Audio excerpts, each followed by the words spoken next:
Kecelakaan di perlintasan kereta api tanpa palang pintu di Merakbatin, Natar, Lampung Selatan kembali terjadi pada Jumat 13 Mei siang.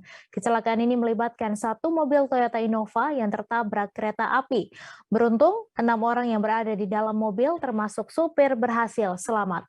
Untuk informasi selengkapnya akan disampaikan langsung oleh rekan jurnalis Tribun Lampung, Sulis Setia yang kini sudah terhubung bersama kami. Silahkan Sulis. Ya, terima kasih Mei. Ya, Tribuners, bisa kami informasikan bahwa seperti yang Mei katakan tadi, terjadi laka lantas yang melibatkan kendaraan roda 4 kembali di jalur yang sama.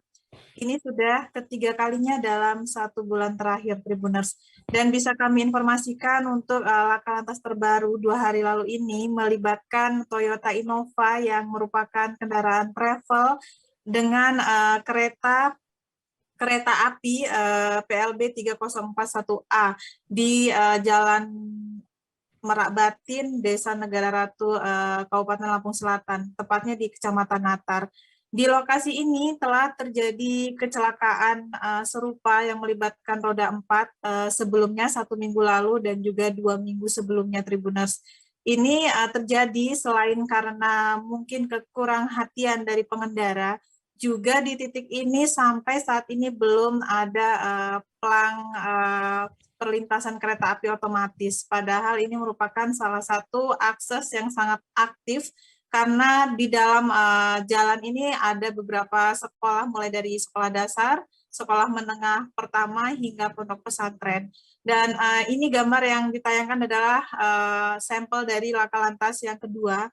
Sudah ditulis juga himbauan dari PT Kereta Api Drive 4 Tanjung Karang bahwa untuk masyarakat yang melintas di titik ini agar lebih berhati-hati lagi, namun ternyata masih terjadi kecelakaan kembali. Dan beruntungnya memang tidak ada korban jiwa dalam hal ini.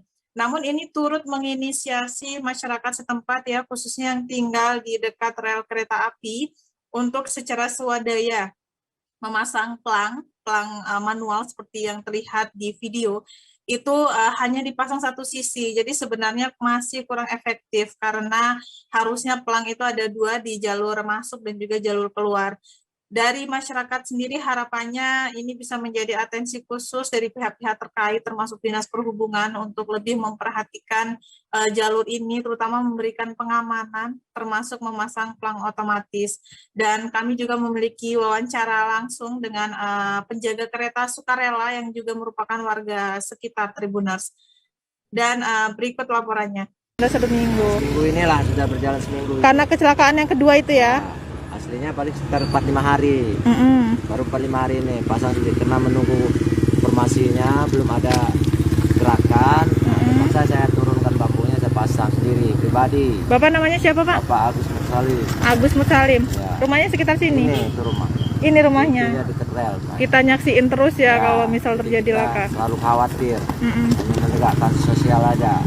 Ada ini nggak sih, Pak, ke pihak keretanya untuk masang yang permanen? Tidak ada. Dari pihak masyarakat udah mengusulkan belum? Tidak ada. Tapi kita udah ngusulin sebenarnya. Sudah berapa kali terjadi, selalu mengatakan mau siap, mau ada apa nggak tahu, selesai sampai di situ saja. Ya, berharap memang mereka harus pasangkan ini pihak Dinas Perhubungan. Dinas Perhubungan ya yang menanganinya. Terlebih ini jalan yang aktif ya Pak ya, ramai terus yang lintas. Padat. Cuman dari kereta apinya jawabannya memang tidak ada. Cuman kita mengharapkan sosial dari kereta api harus ada yang jaga, harus ada yang tanggung jawab gajinya. Kalau cuman sosial aja yang mengharapkan dari mobil tidak dapat, paling kaki 2 dari pagi sampai sore, bahkan sampai hampir lewat maghrib kita laksanakan hanya pribadi sendiri. Dan yang hendaknya orang yang rame-rame juga harus kebijakannya, bersosialnya jangan tanggung-tanggung. Terima kasih sudah nonton. Jangan lupa like, subscribe, dan share ya.